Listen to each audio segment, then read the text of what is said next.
Selamat malam pemirsa Happiness. Kebahagiaan adalah sesuatu yang dicari oleh setiap orang, setiap hari, bahkan setiap saat. Tapi apakah orang tahu bagaimana cara untuk berbahagia itu?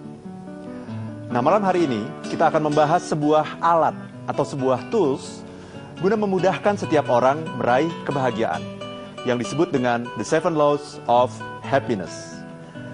The 7 Laws of Happiness adalah sebuah model kebahagiaan yang merangkum semua rahasia yang dibutuhkan untuk mencapai hidup yang bahagia.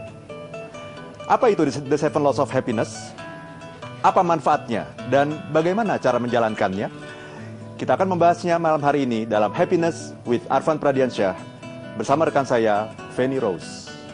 Selamat malam, Feni. Selamat malam, Mas Arfan. Apa kabar? Luar biasa bahagia. Luar biasa bahagia. Sama dong dengan saya. Sama ya. Kita adalah manusia-manusia yang berbahagia karena sudah mengaplikasikan The 7 Laws of Happiness. Bagaimana dengan Anda? Nah, senang juga kita bisa berjumpa lagi bersama Anda, pemirsa Happiness.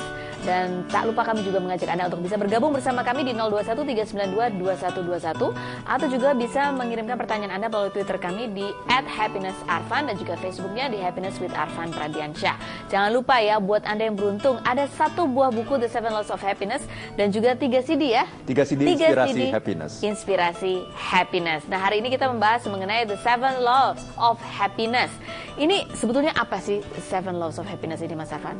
Iya, jadi 7 Laws of Happiness, ini bukunya. Itu bukunya ya. Oke ya. Ini adalah sebuah tools yang komprehensif yang memudahkan orang untuk meraih kebahagiaan begitu. Iya. Karena kalau kita bicara mengenai kebahagiaan kan rumusnya banyak ya, yang seringkali tercerai-berai begitu. Iya, betul. Nah, 7 Laws of Happiness ini merangkum 7 rahasia untuk mencapai kebahagiaan dalam satu bangunan yang utuh begitu. Oke, ini meliputi apa saja, Mas? Ya, mungkin kita bisa langsung lihat di layar ya. Jadi The 7 Laws of Happiness itu dimulai dari, nah ini gambarnya ya. Jadi dibagi ke dalam 3 bagian, Feni. Yeah. Yang pertama itu berkaitan dengan hubungan kita dengan diri kita sendiri. Ya, itu ada 3. Yeah. Yaitu yang namanya sabar, kemudian syukur, dan sederhana. Ya. Sabar, syukur, dan sederhana itu berkaitan dengan diri sendiri. Diri kita sendiri ya. Nanti kita akan bahas secara lebih detail ya, satu persatu. Yang kedua adalah kita bisa bahagia bukan hanya kalau kita baik berhubungan dengan diri kita sendiri, tapi juga kalau kita baik berhubungan dengan orang lain. Oke. Nah, itu ada 3 juga rahasia dalam berhubungan dengan orang lain yang memberikan kebahagiaan, yaitu yang namanya kasih, ya, kemudian memberi dan memaafkan, gitu ya. Dan yang terakhir, yang ke-7? Puncak atau pamungkas dari semuanya adalah kita hanya bisa berbahagia kalau kita berhubungan baik dengan diri kita sendiri, dengan orang lain, dan dengan Sang Pencipta, yaitu Tuhan. Itulah yang namanya surrender atau berserah. Ya. Nah, ke-7 ini kemudian manfaatnya apa? Atau bagaimana mengaplikasikannya? Iya. Jadi kita harus mulai dari yang paling bawah dulu nih. Jadi fondasi dari semuanya itu, kalau tadi digambarkan kan dalam bentuk rumah begitu ya. Yeah. Fondasi semuanya itu adalah sabar gitu.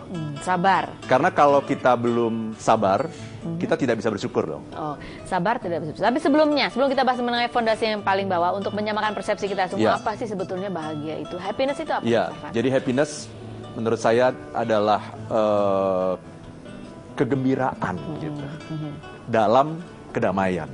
Jadi harus ada 2 itu ya, gembira harus ada dan 2 damai. itu, ya, gembira, kemudian damai. Nah, itulah yang disebut sebagai happiness. Itulah yang namanya. Dan fondasi pertamanya berkaitan dengan diri kita adalah sabar. Sabar ya. itu apa?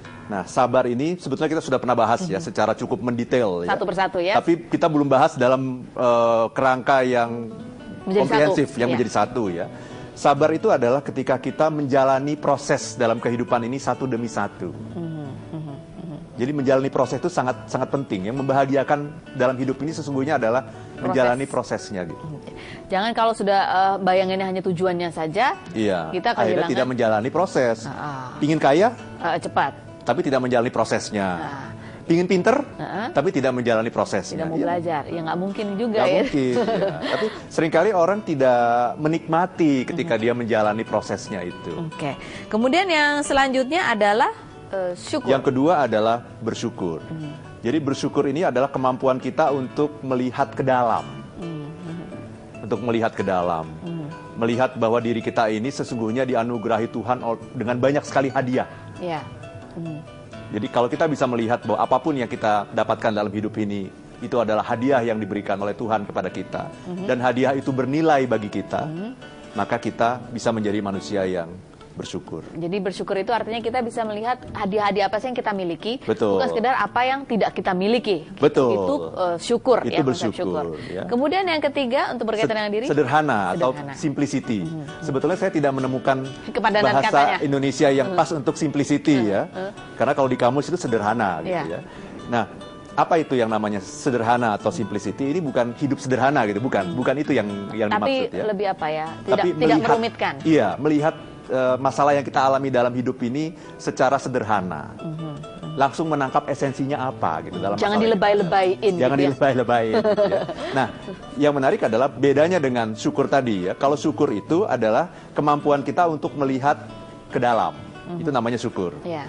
Kalau sederhana itu adalah kemampuan kita untuk melihat keluar Bagaimana kita merespon masalah-masalah yang ada dalam hidup kita. Kita simplisitikan, kita simpelkan, jangan diperumit. Nah, Ya. kita masih akan bahas juga secara singkat, masih ada 4 lagi lainnya dari bagian dari 7 Laws of Happiness, rahasia kebahagiaan atau mencapai kebahagiaan. Dan juga bagaimana mengaplikasikan ketujuh-tujuhnya ini. Selain berikut ini ya, tetap bersama kami di Happiness with Arfan Pradiansyah. And if you wanna be happy now.